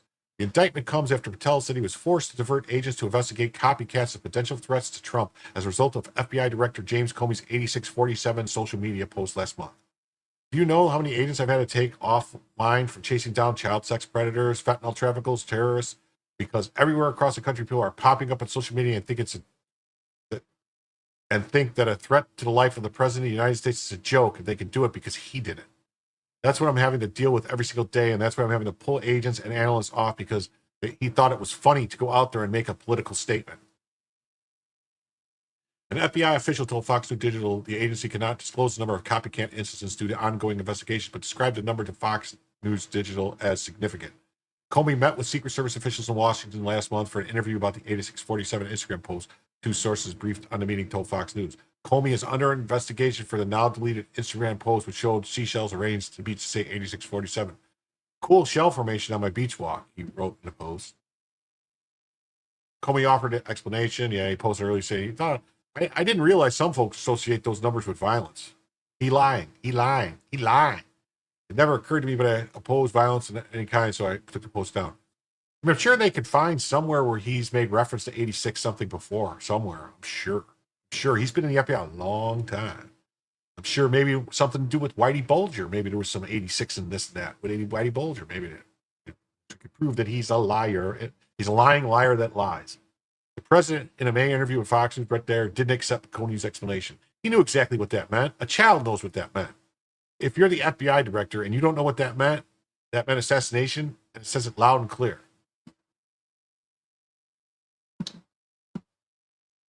Alligator Alcatraz, I'm not opposed. I mean, you got to keep the people safe that are inside there. You can't let them just get attacked by. I'd be more worried about the giant boa that are in the Everglades than the alligators. The big snakes are eating the alligators. Yeah. Burmese pythons and stuff. All right. So we're going to jump to another story, which I think will be, we'll see. If anyone wants me to go a little bit longer, let me know. Longer than 2 hours,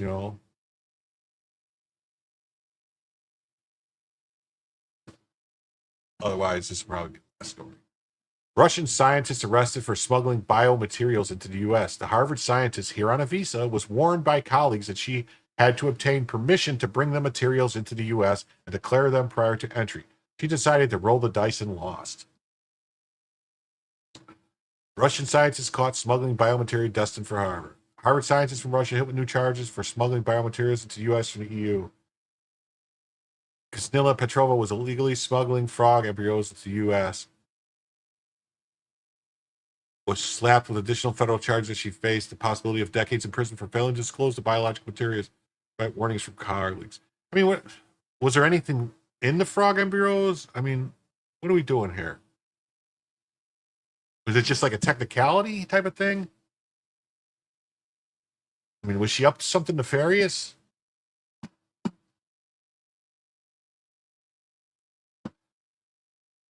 Because Ivy League scientists from U.S. adversary hit with new charges for alleged smuggling biomaterials. After spending nearly 4 months in detention in Vermont, Louisiana, Oklahoma, and Rhode Island, Ms. Petrova is finally home to Massachusetts. I just want to thank everybody for supporting me, for following my story, especially in first. Okay, there's a problem there.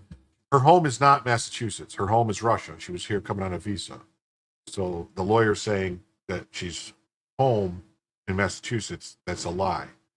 So she's a Massachusetts woman, or is she a Russian woman? Why do they do this stuff? Yeah, I think maybe, I think maybe they were, I think, yeah, that's what I said. Were they poisonous to our fires? I think maybe this lady was doing something that, trying to prove Alex Jones even more right about the frogs. Maybe. First of all, to my friends and colleagues who are helping me. I could call them every day. They were sending me books. They came and visited me. I said it was a huge. She is now released from immigration detention, which means that she can wait for her immigration process to unfold while at home and not locked up in a jail in Louisiana, which means that the legal process, even though it may be slow, is working. At this point, the immigration case is ongoing, and her legal claim is very strong, but at this point, she has not decided whether she wants to stay in the United States yet. She has offers from different countries.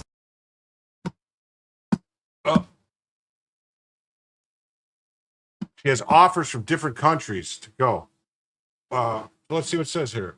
The Harvard University scientist accused of smuggling frog embryos into the United States was slapped with additional federal charges Wednesdays. She faced a possibility of decades in prison for allegedly failing to disclose biological materials.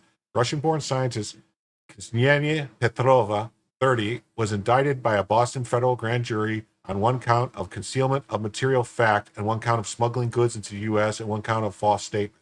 Petrova, a scientist studying cancer research at Harvard, was initially charged with smuggling last month and will remain on pretrial release despite the new charges.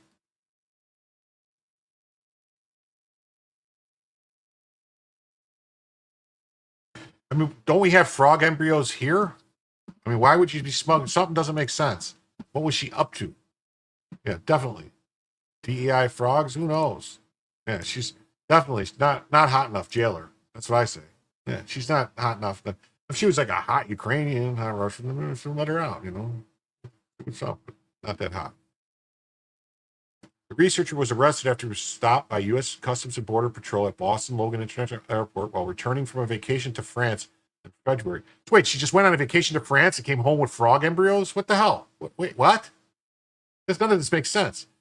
Petrova told officers that she had picked up a package of superfine sections of frog embryos while on her trip with the intention of using the samples for research. Petrova was subsequently informed her visa was being canceled and she would be taken into custody by immigration officials in Vermont following her arrest. Harvard University and an attorney representing Petrova did not immediately respond to Fox News Digital request for comments. Yeah. Spoiler alert, she was not studying cancer research.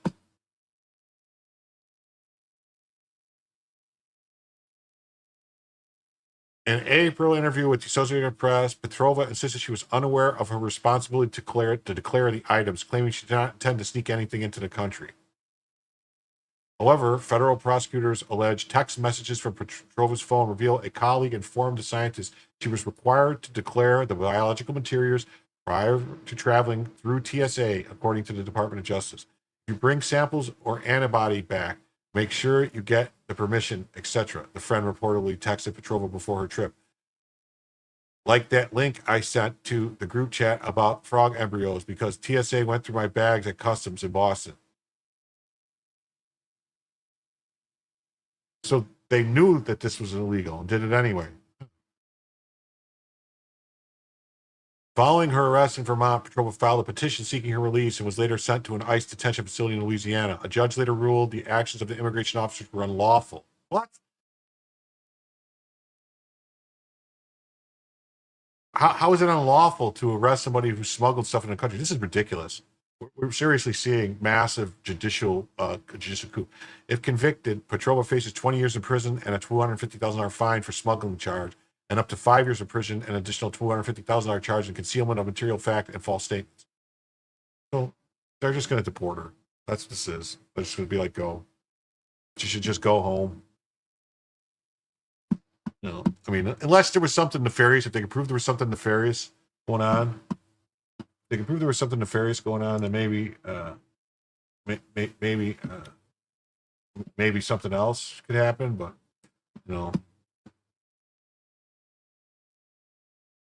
maybe. All right. Well, since nobody said they wanted me to go a little longer, I'm going to end the show right now. Thanks everybody for stopping by. I'll see you all tomorrow.